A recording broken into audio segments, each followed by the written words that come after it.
a pris une ampleur incontrôlable alors que la réalité se déformait autour de lui. Teren hurlait des ordres qui restaient sans réponse alors que ses soldats se dispersaient. Jeff a crié à Astra de le remettre en marche, car il est cassé. Elle lui a lancé quelque chose en courant devant lui, mais ce n'était pas ça. Il l'a attrapé, un autre appareil plus petit, bourdonnant d'une énergie similaire, un focalisateur. Point Solès a sursauté en le reconnaissant, cela ne peut pas tout assombrir mais cela pourrait le retenir derrière eux. La puissance de Six continuait de croître, menaçant de déchirer le tissu de l'espace lui-même. Jeff observa l'appareil, puis Soi. Ensemble, il lui demanda sa main, trouva la sienne, leurs doigts s'entrelaçant au-dessus de l'appareil. Ensemble, la réalité se courba et se tordit autour de Kavik alors que ses pouvoirs instables déferlaient sans contrôle. Les arbres se déformèrent, étirant leur forme comme de la cire fondue, le sol ondula en vagues d'espace-temps déformés. Au centre de tout cela, la forme du prince fou vacillait entre les dimensions, ses cris résonnant de partout et de nulle part à la fois. La main de Soli se resserra sur celle de Jeff alors qu'ils activaient ensemble le dispositif de focalisation. Un faisceau d'énergie pur en jaillit pour se connecter avec la forme déformée de Six. Les pouvoirs du prince commencèrent à se regrouper, attirés vers le faisceau comme du métal vers un aimant. Ça fonctionne. Astra appela depuis la rampe du vaisseau pour le maintenir contenu, puis se précipita en avant, ses propres pouvoirs restaurés se manifestant sous forme d'ondes de force. Tu le détruiras, tu l'as détruit il y a longtemps, répliqua TL, sa queue fouettant avec effort alors qu'elle aidait Jeff à viser l'appareil. Avec tes expériences, ton obsession pour le pouvoir, je l'ai fait pour notre peuple, ajouta-t-elle, tandis que l'attaque de Théon heurtait le faisceau d'énergie, essayant de le perturber pour restaurer ce que nous étions. Défaite, Jeff ajusta sa prise, des années d'entraînement militaire l'aidant à maintenir sa visée malgré l'assaut. Tu l'as fait pour toi-même, grogna-t-il, certaines choses ne sont pas censées être contrôlées. La forme de cave commença à se stabiliser, mais le processus semblait clairement le perturber. La douleur intense, ses cris ont pris une qualité désespérée qui a même touché les âmes sans vie. Le père de Daran tressaillit. Il s'écria, « Père, aide-moi !» Un instant, quelque chose comme le doute traversa le visage de Daran, son attaque chancela. « Mon fils, murmura-t-il. » Ce bref moment d'hésitation fut tout ce dont ils avaient besoin. Le prince, contenant ses pouvoirs sauvages dans une sphère d'énergie contrôlée, s'effondra à genoux, son corps enfin solide. « C'est fait, dit-il doucement. Ses pouvoirs sont liés, liés. La voix de Théron s'est brisée, vous l'avez handicapé, nous l'avons sauvé. » Astra corrigea en s'approchant d'elle. Le neveu déchu n'aura jamais plus un accès complet à ses capacités, mais il survivra et restera sain d'esprit. La puissance de Théron s'est manifestée alors qu'il préparait une autre attaque, mais il se retrouva encerclé par les gardes qui avaient changé d'allégeance et avaient maintenant leurs armes pointées vers lui. « C'est fini, Théron, dit-il fermement. Votre fils recevra les soins nécessaires, vos expériences seront exposées. Les grandes maisons connaîtront la vérité qui les fit rire amèrement. Il est indéniable que notre espèce est en train de décliner, nos pouvoirs s'affaiblissant de génération en génération. Sans mes recherches, vos propres recherches auraient presque tout détruit, a interrompu Astra. J'ai vu vos dossiers. Vous n'avez pas seulement expérimenté sur votre propre lignée, vous avez secrètement testé d'autres lignées de sang également. Combien d'enfants avez-vous corrompus dans votre quête de pouvoir, murmuraient les soldats rassemblés, en colère face à cette révélation. L'expression de Théron devint désespérée. Il a grogné, je peux encore sauver cela. Rassemblant ses forces pour une dernière attaque, s'il m'est impossible d'obtenir votre matériel génétique de manière consentie, princesse, je le prendrai de force. Il se lança en avant, déformant la réalité autour de lui alors qu'il canalisait chaque once de pouvoir qu'il possédait, mais Jeff fut plus rapide alors qu'il se précipitait vers Cess. Jeff fit pivoter derrière lui et actionna à nouveau le dispositif de focalisation, le faisceau atteignit Théron en plein thorax, perturbant complètement sa matrice de puissance. Le prétendant au trône s'effondra au sol, ses capacités dispersées et neutralisées, tout comme celles de ses fils. La forêt tomba dans le silence, hormis le bruit de sa respiration haletante. Impossible, gémit Théron en fixant ses mains, vaincu. Une femme primitive, pas primitive, dit en avançant avec ses mains toujours serrées dans celles de Jeff, il y a une différence que vous n'avez jamais comprise. Elle se tourna pour s'adresser aux soldats rassemblés, ce qui se passera ensuite changera notre société à jamais. Les grandes maisons doivent affronter des vérités difficiles concernant nos pouvoirs et notre avenir, mais nous les affronterons ensemble sans secret ni expérience dangereuse. La princesse exprime de la sagesse. Un des gardes déclara en s'agenouillant, les autres firent de même. Astra se rapprocha du côté de sa sœur, le conseil devra être convoqué, il y a beaucoup à discuter. Soit acquiesça puis leva les yeux vers Jeff, ses yeux bleus exprimaient des questions qu'elle n'était pas prête à formuler. Plus tard, murmura-t-il en lui serrant la main, nous devons d'abord sécuriser ces deux-là et nous assurer qu'aucune trace de leurs expériences ne subsiste, ainsi que de votre cabine. Elle demanda doucement, chez toi? Il jeta un regard sur les dégâts causés par la montée en puissance de CX, puis de nouveau sur elle. L'amour qu'il vit dans ses yeux rendit sa réponse simple, chez soi n'est pas seulement un lieu, dit-il, parfois c'est une personne. Sa queue s'enroula autour de sa jambe alors qu'elle se pressait davantage contre eux. Les soldats ont commencé à sécuriser Terran et Kavik pendant qu'Astra coordonnait avec les autres vaisseaux, mais pendant un moment, ils se sont simplement tenus l'un l'autre, deux êtres de mondes différents ayant trouvé quelque chose d'inattendu dans une cabane dans les bois. 2 semaines plus tard, Jeff se tenait sur le porche de sa cabane, observant le coucher du soleil peindre le ciel de couleurs qui lui rappelait la peau de Cess. Les dégâts de la bataille avaient été réparés un peu trop parfaitement, si l'on était honnête. La technologie de restauration alien avait laissé sa cabane délibérément rustique paraissant presque neuve à l'intérieur. Il pouvait entendre Anna et Astra discuter. Son ami avait accueilli la révélation de la vie extraterrestre avec une remarquable assurance, surtout après avoir appris que son expertise vétérinaire pourrait s'avérer précieuse pour comprendre les problèmes génétiques auxquels était confronté le peuple de Solas. La voix de Solas provenait de derrière lui, suivie de la caresse familière de sa queue contre sa jambe alors qu'elle le rejoignait à la rambarde. Perdu dans ses pensées, il se tourna pour la regarder, toujours émerveillé par la façon dont elle pouvait lui couper le souffle. Elle avait cessé de cacher sa véritable forme, sa peau iridescente scintillant librement dans la lumière déclinante. « Comment s'est déroulée la réunion du conseil ?» demanda-t-il. Ses oreilles se sont redressées tandis qu'elle souriait plus intensément que prévu. Lorsque les grandes maisons ont vu les résultats des expériences de Terron, les preuves qu'il a présentées étaient convaincantes, ce qui les a incités à accepter rapidement les réformes. En se rapprochant de lui, Kavik se remettait, se collant contre son côté sans avoir accès à tous ses pouvoirs. Son esprit guéri, bien qu'il ne puisse jamais être complètement rétabli, il ne souffre plus. Jeff entoura sa taille d'un bras, puis dépouillé de ses pouvoirs et de sa position, le conseil était particulièrement mécontent de ses expériences non autorisées sur d'autres lignées de sang. Sa queue s'enroula possessivement autour de sa jambe. Ils utilisent la technologie de focalisation que vous avez aidé à développer pour réguler soigneusement les capacités, plus de pouvoir incontrôlé. On dirait que tout s'est arrangé. Elle se tourna complètement vers lui, ses yeux bleus sérieux. Pas tout à fait, il reste encore la question de la succession. Ah, il essaya de garder sa voix neutre. Je suppose qu'ils veulent récupérer leur princesse. C'est le cas, elle monta sa main pour suivre sa mâchoire avec des doigts délicats, mais leur princesse a des conditions. Sa peau ondula de couleur chaude. D'abord, la Terre doit être reconnue comme un partenaire à part entière dans les relations interstellaires, votre technologie primitive a déjà aidé à résoudre une crise.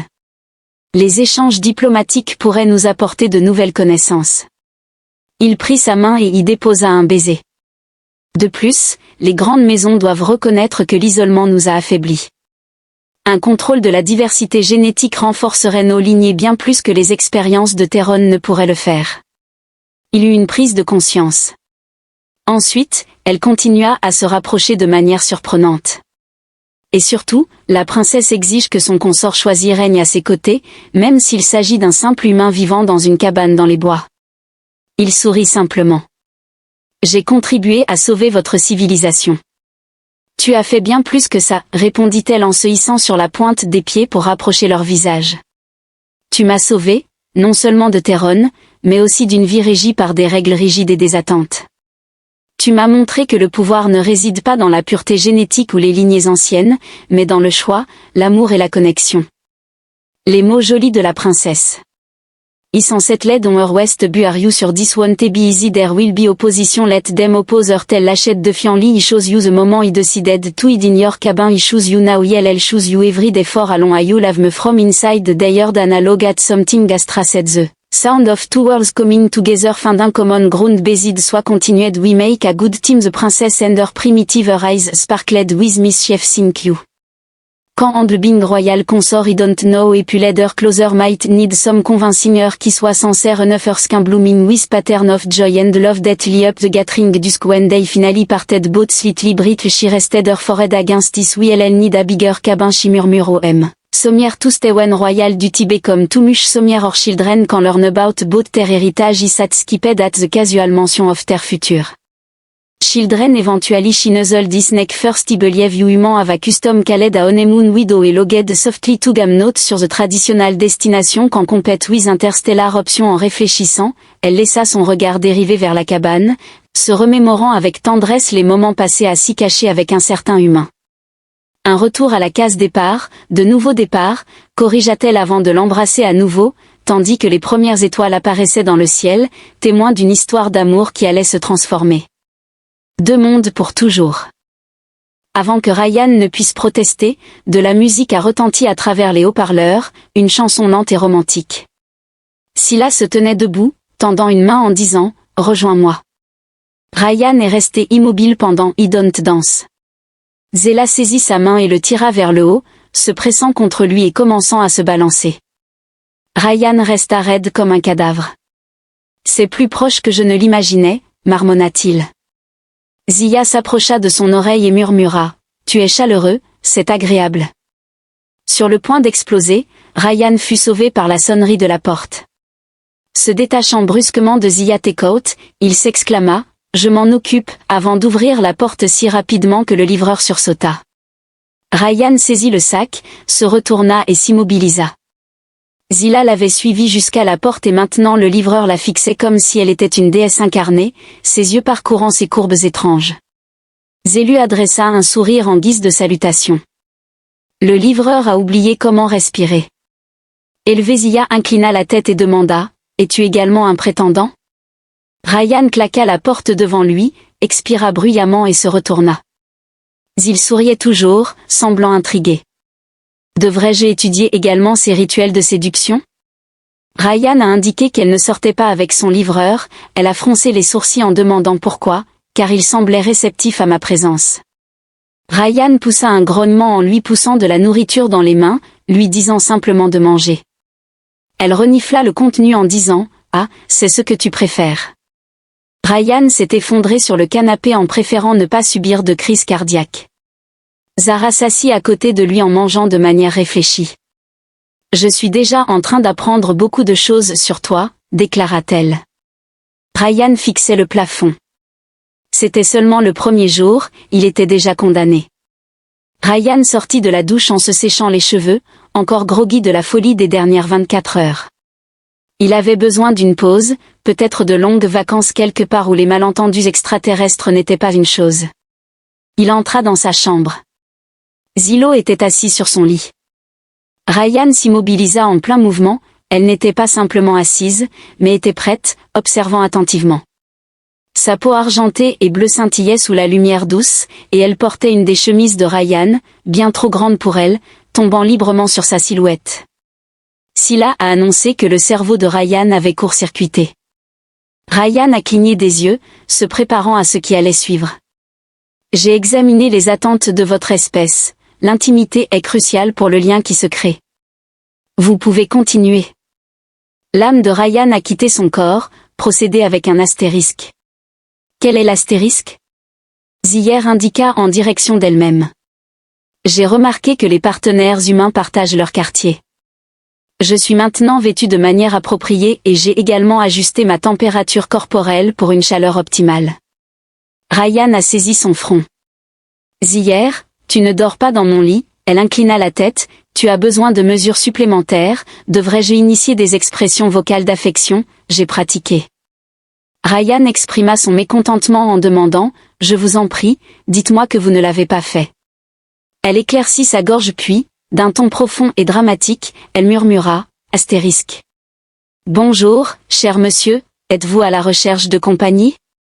Ryan a failli s'évanouir, ou peut-être aimeriez-vous voir ce qu'il y a sous cette chemise. Ryan recula brusquement comme s'il avait été heurté par un camion. Qu'avez-vous appris qui a rendu hier fier? J'ai étudié en profondeur le divertissement humain, le dialogue extrait de vos archives numériques m'a été utile. Les mains de Ryan tremblaient. S'il te plaît, dis-moi que tu n'as pas simplement regardé en rafale des films pour adultes à des fins de recherche, dit-elle en clignant des yeux. Il y a toute une catégorie intitulée « Romance » avec de nombreuses démonstrations instructives, certaines impliquant des professionnels. Ryan fixait le plafond, implorant une intervention divine alors qu'il était en détresse. Zera a remarqué Ryan se tourna brusquement vers elle en disant « Tu utilises des répliques de… » Il s'arrêta, passa ses mains sur son visage et ajouta « Peu importe, je ne veux pas savoir. J'ai besoin d'air. » Zier se leva et déclara « Je vais t'accompagner. » Ryan attrapa un sweat à capuche et sortit en vitesse sans lui laisser le temps d'ajouter quoi que ce soit. Il avait besoin de prendre l'air avant qu'elle ne commence à citer d'autres sources douteuses. Ils se retrouvèrent dans un parc tranquille où l'air frais de la nuit les aida, jusqu'à ce que Zia commence à attirer l'attention. Ryan ne s'en rendit pas compte au début, mais il réalisa ensuite que chaque homme qu'il croisait les fixait. L'un d'eux trébucha même sur un banc, un autre heurta un lampadaire. Ryan gémit, bien sûr, elle était une magnifique femme alien statuaire se promenant dans son sweat à capuche surdimensionnée, sa peau bleue argentée brillant presque sous les lampadaires. Elle remarqua que les hommes semblaient distraits. Ryan marmonna à voix basse oui, sans blague, Zilar se tourna vers lui, pensif, sont-ils potentiellement? Concurrent Ryan s'étouffa en voyant Sly se diriger vers un groupe d'hommes observant de loin, qui évaluait ma capacité à intégrer le groupe. J'ai déjà observé ce comportement chez Ryan alors qu'il se frottait les tempes, juste avant qu'il ne puisse terminer. L'un des individus s'approcha effectivement de Ryan, ressentant une angoisse grandissante. Il déclara avec assurance en affichant un sourire, « Je ne t'ai jamais vu par ici auparavant. » Zelara inclina la tête et répondit, « Je suis nouvelle dans ce quartier. » Ryan ressentit l'apparition d'une migraine, mais l'homme l'ignora complètement en disant, « C'est cool, tu as un nom, Zia ?» L'homme a élargi son sourire de manière exotique, « J'apprécie cela. » Ryan faillit presque s'étouffer. Zia l'observa un moment. « Es-tu en train d'effectuer une initiation de cours ?» demanda-t-il. Le jeune homme ricana. « Je veux dire, si cela t'intéresse. » Zia se tourna vers Ryan. « Devrais-je accepter son offre ?» Le sourire du jeune homme vacilla. Ryan saisit son poignet et l'éloigna en disant « Non, elle va bien, nous partons. » L'homme leva les mains en riant, « D'accord mec, je ne savais pas qu'elle était prise. » Ryan l'entraîna hors de là et elle le laissa faire, intriguée.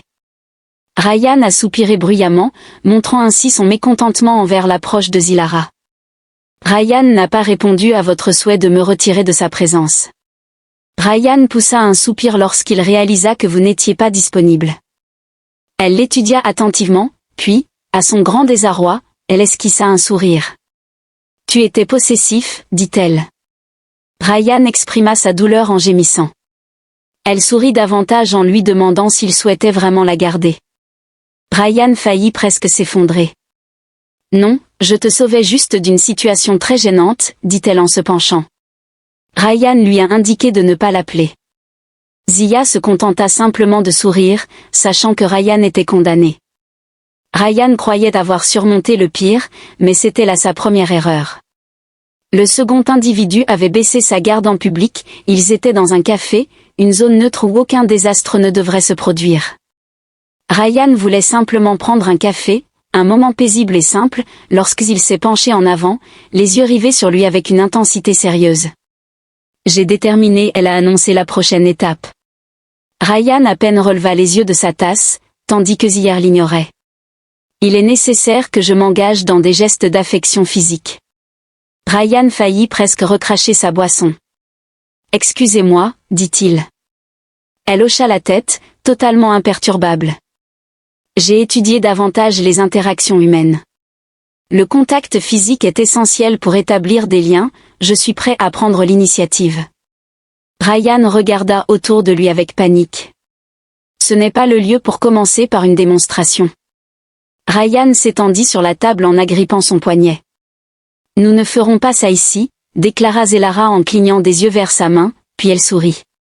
Ryan retira sa main brusquement, comme s'il avait touché des fils électriques. Je comprends, murmura-t-elle, tu es timide. Ryan se frotta les tempes.